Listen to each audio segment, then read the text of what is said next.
Welcome to Rethinking K-12 Education Grant on Demand. This episode is introducing Google Hyperdocs for teachers. What and why? What is this? A Hyperdoc is an interactive document that teachers create for students to use for independent or group work. Why does it matter? Hyperdocs allow students to more easily access materials that have been vetted and curated by their teacher. Learning objectives. By the end of this episode, you'll learn how to create an interactive Hyperdoc for student use, link images, videos, and text to outside resources, adjust allowances to share Hyperdocs with your students, plan real-life applications of Hyperdocs for your students, and organize Hyperdoc-related resources in Google Drive. One of the greatest challenges when students are given internet-based assignments and work is that students spend a great deal of time stumbling around on websites that they may or may not need.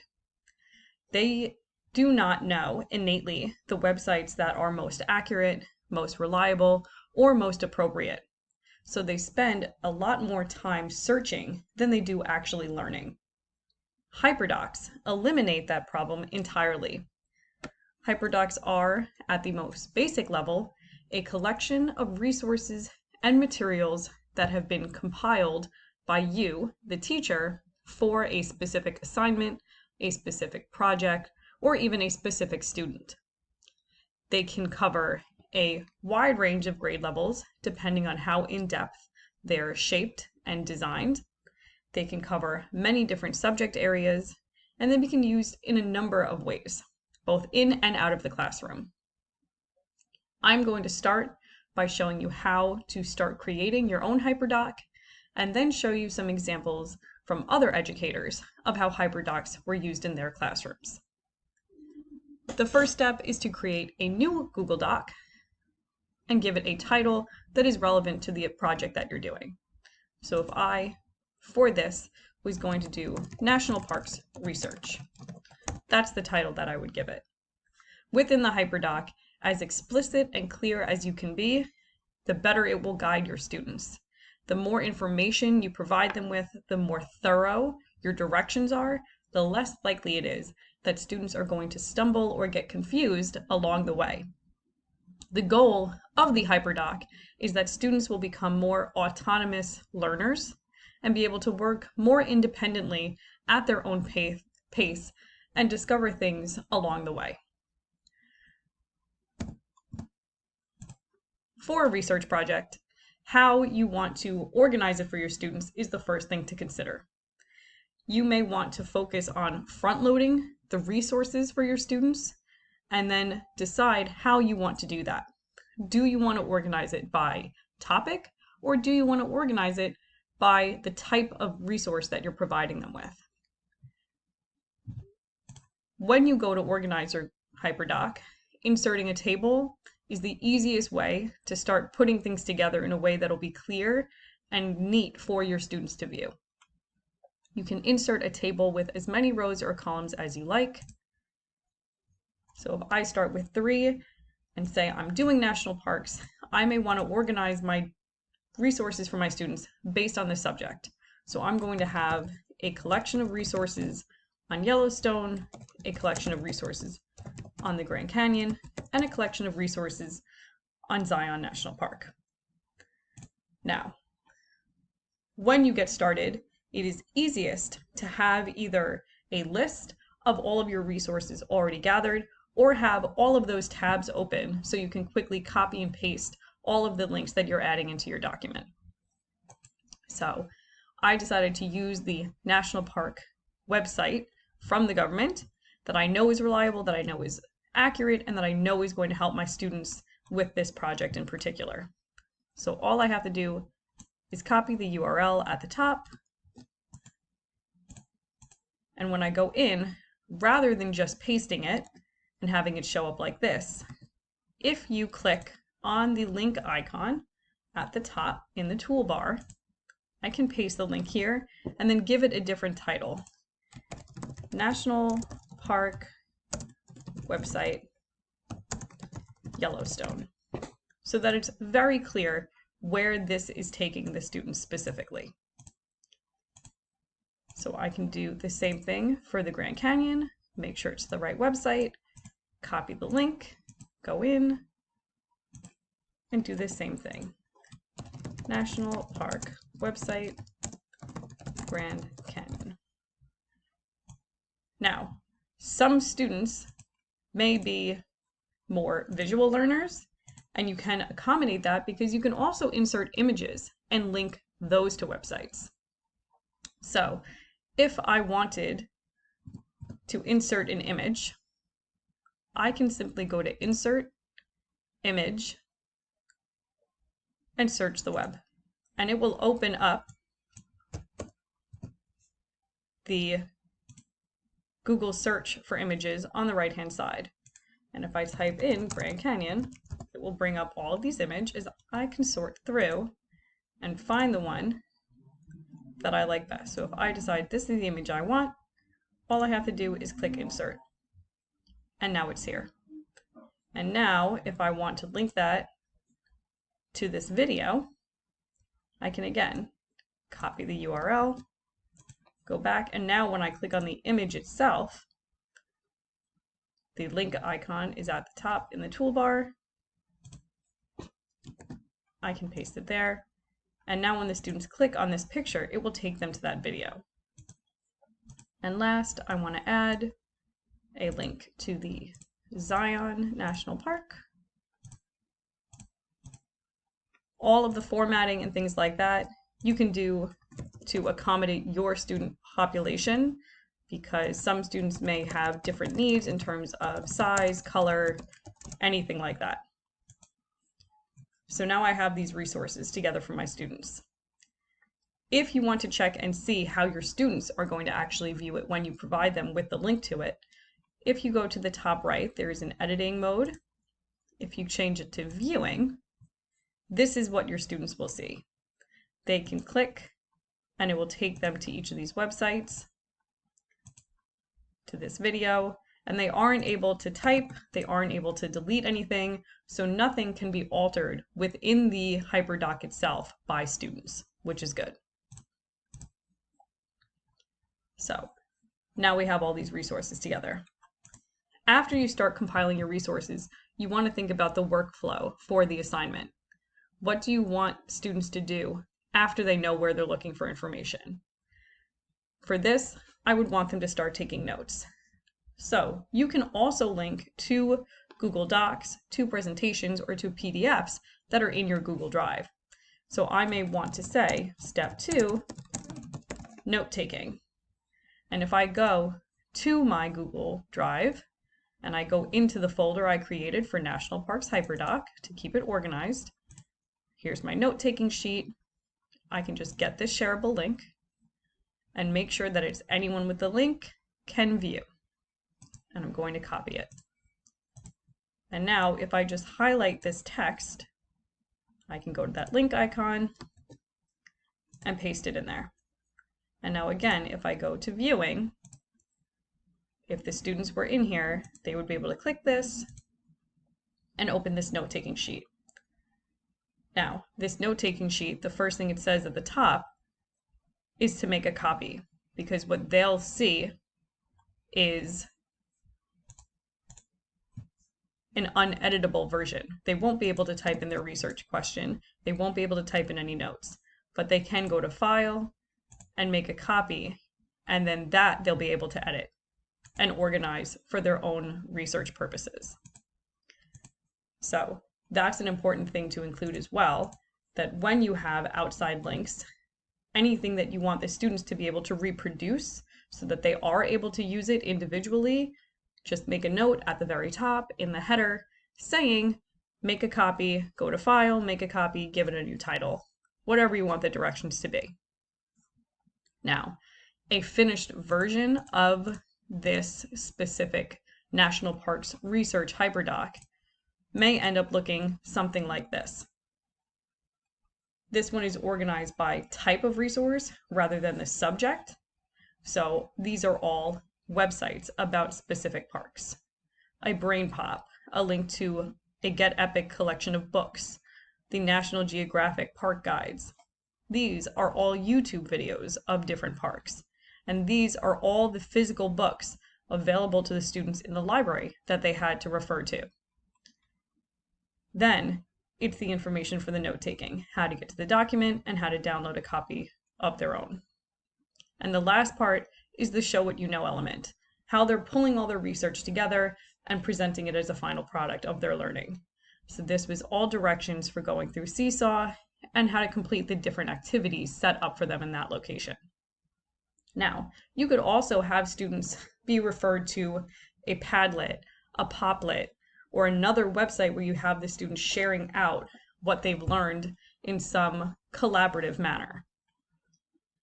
So that's a way to do Hyperdocs for research, which is one of the more common ways that it can be used. You can also use it for other subjects and for other purposes. For lower grades, where simply typing in a URL may be a bit difficult, you could create a Hyperdoc that focuses on just getting the students to different activities. So these are their warm-ups, the explorations, and then how to put together their final product. Very simple, very clear, that all the students need to do is click and they're there. You could use it in lieu of paperwork. So what may have been a packet or a worksheet for students to do can now be converted into this digital Hyperdoc that the students can make a copy of and work on and share with you as they go.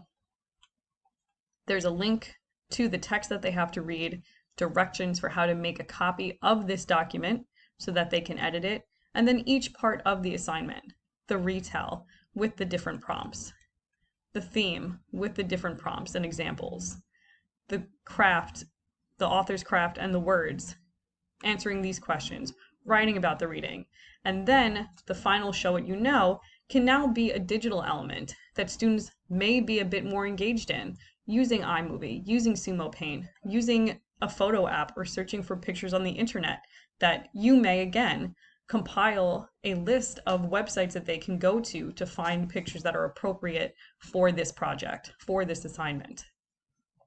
Students are innately more engaged when there is a technological element in the assignment, when they're able to watch videos, when they're able to create something, more so than just writing, using a pencil, using a pen, even a little more than just using crayons or colored pencils to draw a picture, but creating that in a digital sense and then saving it and pasting it in here. Those are all technology skills that students need to be able to have and are able to wrap into this all together. At the upper level, middle school and high school students may be given a great deal more in terms of content and in terms of resources. For this research project, there's a table of contents about the different parts. There's the different focuses for students in the class. For this in particular, the teacher scaffolded this one project and split the class in half. So they were both focusing on one of these two parts and pulling everything together. So the students that learned about ancient Greece were able to see the findings from the students that learned about ancient Rome and vice versa, which is another way to make it a bit more collaborative with the whole class, with students in a small group, or even just with partners. Now, the key part of making a Hyperdoc is being able to share it with your students in a way that is appropriate and valuable for them. Because it's in Google, your Hyperdoc can be added into Google Classroom very easily, and you can either make it a single copy as it is now that students can duplicate, or you can set it up as an assignment where it creates duplicate copies automatically for students. The goal is to share the document with your students and avoid them being able to edit it. So when you go to the top to share, this is where you would get a shareable link to share in Schoology or another platform where students may be accessing their work. Right now, it defaults to being restricted to only the people that are listed in the document. If you're not sure who those are, it's just the people at the top. Right now, it's just me. If you have co-teachers, if you have aides, you can add them in as administrators in the document, that they're able to interact with it more in depth than the students are. You have to change to anyone with the link, meaning that anyone who opens this link will be able to view this document. And that's what we have it set at, viewer. If I copy that link and share it as a viewer,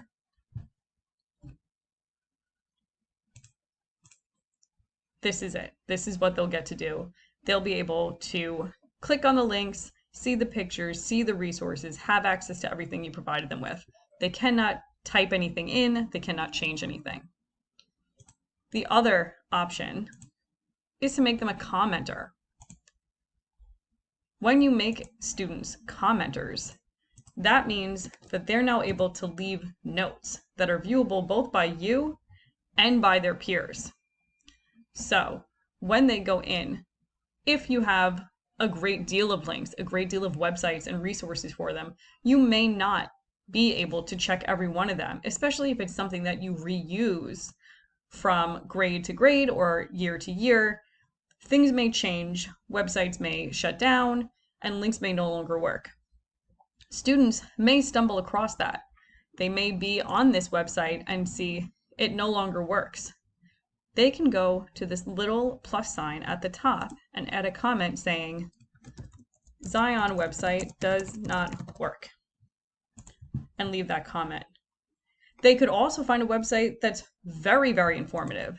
They may say, this was great, this video, amazing. Grand Canyon video was great. Now, not only can I see these comments as the teacher, but now their peers can too. So now nobody's going to click on this Zion link because it's already clear that it does not work. But they may be more apt to go to the Grand Canyon video because a classmate already said that it was great.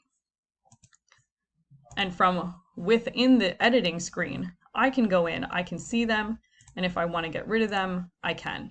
If something is, God forbid, inappropriate, or once I've already taken out that link, I can now remove that comment. So that's another option you have. That would be better for older students that are more apt to share those findings than probably younger students. So the last thing I'm going to show is how to make a choice board of sorts for younger students to use this Hyperdoc model. So if I was going to maybe provide my younger students with access to coding, I might want to just add links that they can click to get to different coding activities. So I would insert a table. We'll just do 6 for right now. And now I have all the websites up already that I want to use. So I want to use Codeable. So maybe I find an image on the page that I like, and I copy that image, and I paste that in. And now when I click on that image and I click on the link, I can just type in codeable.com and apply it. And now I'm going to do this dance coding.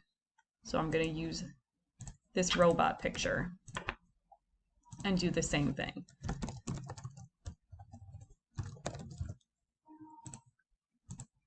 Maybe I want to do Minecraft. So I'm going to add that in.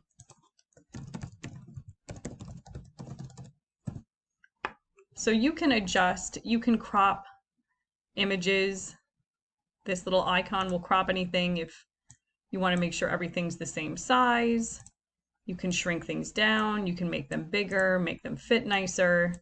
However you want to set it up so that it is as visually appealing as possible as well, that the students are going to want to engage with it. And now again, if I check that viewing screen, the kids will see coding. This will take them there, this will take them there, and this will take them there. They don't have to type anything in as the URL. They don't have to Google anything. They're not going to get lost clicking on the wrong activity.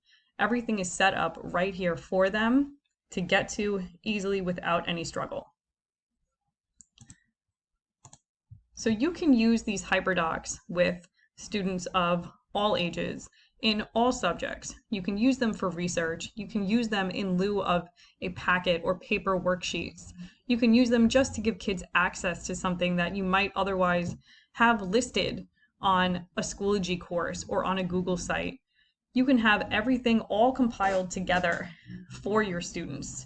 You could take the Hyperdoc URL and create a QR code for it, and then share that with families so they have access to information. There are so many different uses for it. Organizing everything in your Google Drive, like I said, I have one for national parks. If I had separate choice boards, I might make a folder for choice boards.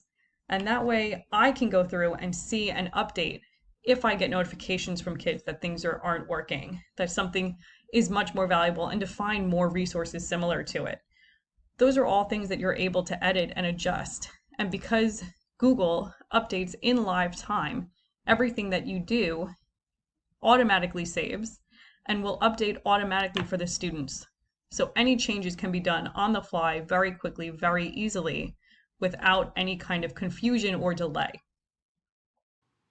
Now that we've reached the end of the episode, you should be able to create an interactive Hyperdoc for student use, link images, videos, and text to outside resources, adjust allowances to share Hyperdocs with your students, plan real-life applications of Hyperdocs for your students, and organize Hyperdoc-related resources in Google Drive. For more information about additional TRLE video on-demand sessions and other available TRLE programs, go to pd.swboces.org/TRLE_grant or contact Mary Beth Wilson. We value your feedback about your experience with this digital resource. Please take a moment to share feedback about your experience with this resource using the following link.